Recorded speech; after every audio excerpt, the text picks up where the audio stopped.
Hey everyone, today we are dealing with a question that we've gotten on this channel. The question is, how do you make a swirled soap? Swirled soaps are just beautiful, and they're actually a great way to get started making a soap that has a pattern in it after you've completed your unscented, uncolored soap first. I always recommend that you start with unscented, uncolored soap. It gives you a chance to get used to that saponification reaction, get used to the soap making process and how it all times out and how it feels, and just to get all the squirrelies out before you start adding variables like scent and colorant. But once you got that out of the way, swirled soaps are a great next step. In this video, we're going to go over 2 examples of how you can make a very simple swirled soap in one of your first swirled soap projects in a way that isn't overly complicated and doesn't require a lot of extra equipment. So grab your coffee and let's watch how you make your first swirled soap project. So in this first example of our swirled soap, we're going to have 2 different colors. So we'll need to split the soap batter into 2 containers here. You can see I have soap in a bigger container and then also in a smaller one. The smaller one I call a pour pitcher. It's really a nice tool to have for your soap making when you're doing colors and things, because a lot of times you're going to need to split the soap, and this allows you to do a smaller amount of soap in that pitcher and still have the depth to be able to use a stick blender in it and not cause any issues. The pour spout is also nice for pouring the soap different directions. So it's just a great tool to have. You saw me add the fragrance there, just a rough split there. This soap batch is roughly in half. So we just roughly split the scent there. And now we're going to work on stick blending. As you are thinking about your swirled project here, the time that you spend stick blending is going to determine the thickness of the batter, and that then will determine what the swirl looks like. A thinner batter is going to make more delicate, wispy kind of swirls. A thicker batter is going to be a chunkier, heavier swirl.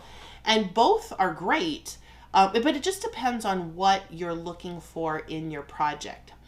So remember also, once I'm done stick blending the white here and move to the pink, that white is going to continue to thicken while I'm working with the other color.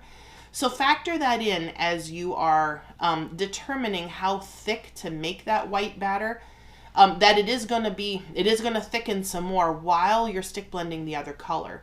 So just be prepared for that as well. The project that the kind of swirl that we're doing here is called an in the pot swirl. And it is a really nice first swirl because you don't need a lot of equipment for it. You just need a separate, a second container so that you can divide the soap batter. And then in the end, we're going to pour that white back into the pink for our in the pot swirl. It's pretty much just like the words say there. So now pouring that white back in, this always causes a little anxiety for those who have never done it before. You want to pour from some height because you want the soap batter to punch through. Don't throw the pitcher in the bucket. That was unintentional. But you want the pitcher to be high enough that the white punches through the pink, or whatever color you're using, to get to the bottom, so that as we're pouring this soap batter into the mold, there will be both colors at all depths of the bucket there, so that we have some swirl all through the bar. Now you'll notice that I'm not stirring what's in the bucket. We're just using the action of pouring this soap batter into the mold to create that swirl. So no need to stir here, just that action causing a swirl all through this soap project. Now be sure to scrape out. We don't want to waste any of the soap batter. But at this point of the project, we want to use the rest of that soap batter to kind of pile up on top of the soap mold. And if you were wanting it to be very thin, you might need to wait a minute or two here. so that your soap batter is thick enough to pile up and not just run over the edge of the mold. So if you need to pause here a moment and just give it a minute, it's okay. Turn around, wash a dish, whatever, and come back to it in just a minute or two, and it will have thickened pretty significantly. So now you can see on the top the interplay between that pink and white.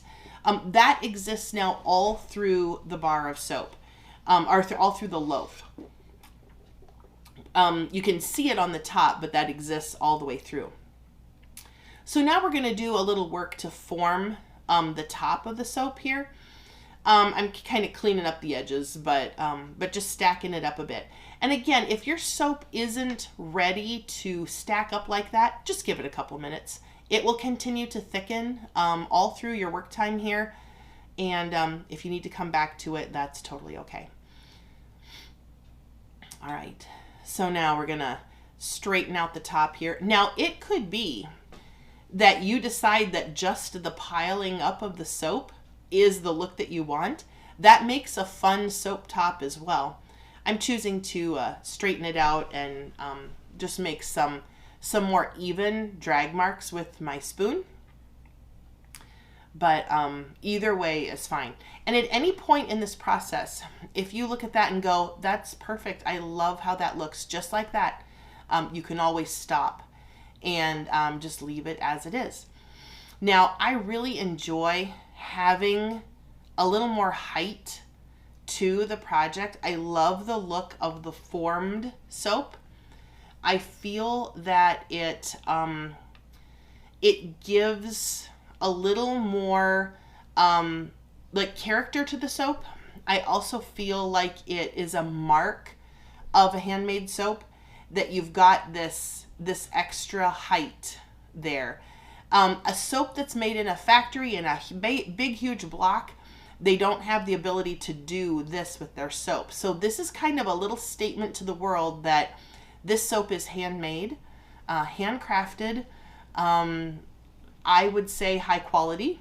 I suppose that depends on everything else, but I feel like that's a good mark for a soap. In our next example of a swirled soap project, you're going to need a tool. This is called a swirl tool, and it's just some heavy gauge wire, or maybe it's not even heavy gauge wire. It's about this gauge wire.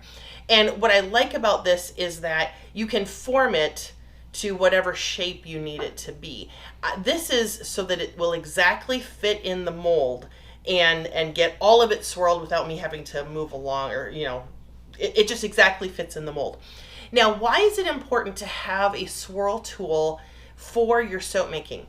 If you use a stick and swirl your loaf soap from the top, when you cut that soap into bars, all you will see is up and down lines on the face of the bar, because the swirl goes this way. So it will just look like up and down lines.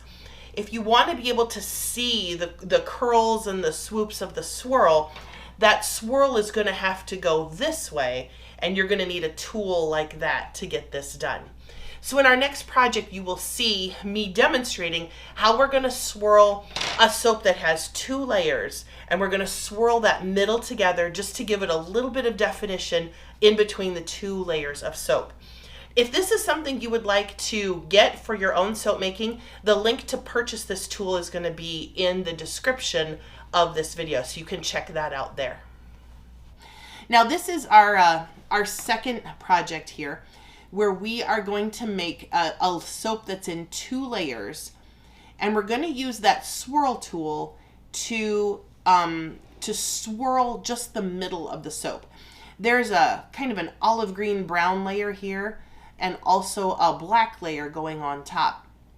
And rather than have it be just 2 layers, we're going to use the swirl tool to drag some of that brown up into the black and some of the black down into the brown. Now, as we get to that point, how many times you go up and down, where you go up and down, meaning like it could go from the edges to the middle, it could go from the outside to the inside, it could all go one way, it could go both ways. That's going to be very much up to you. This is the arts and crafts creative part of the project. Now here I'm putting just a portion of that black soap in so that we can get the swirling done. You have to leave room to do your swirling. And now we use the swirl tool to make some swirls.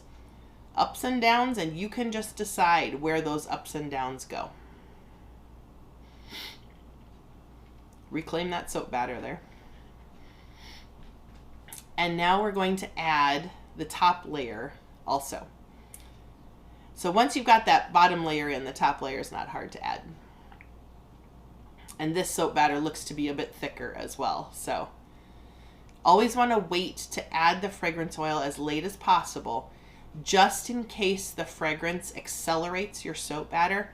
That way you have all the critical stuff done. You're not trying to blend in a whole bunch of color.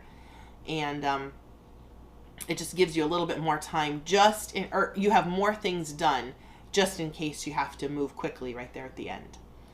Now in forming this soap, I'm taking a moment here to just rearrange the top. When I poured it in, it wasn't as even as I would have liked. And we want the top to be as uniform as possible. So when we cut the bars, the bar size and weight is as uniform as possible. When labeling, it's helpful if all the soaps are very close to the same size and weight. So then you can just form this soap however you see fit. Swirls in soap making can be super intricate. They can be very fine and delicate, or chunky and bold, but they're not as nearly as difficult as they may seem. If you've seen soaps and you've seen those fun swirls and you wonder in your mind, how on earth do they do that? It really doesn't have to be that complicated. There are very simple ways, as you've seen, for getting that effect. So if you have completed your first unscented, uncolored batches of soap, then your next step might be a good step for you to try a swirled soap. Do one of these very simple techniques and give that swirl a try. I would love to know how that went. So be sure to comment under this video after you've given this a try. Let me know how it went. I would love to stay in communication with you and see how your first swirled projects have gone. I'd love to hear your experience and just see how that went. If you have any other soap making questions, we would love to hear them. Also, put those in the comments of this video. Let us know what you're wondering about or what you would like some more instruction on. We might answer your question in the comments, or we might even do an entire video on your question if it's something that requires a little bit bigger of an answer. So don't be shy, put your question in the comments, and you might find that we do a video on your question. We'll see you later.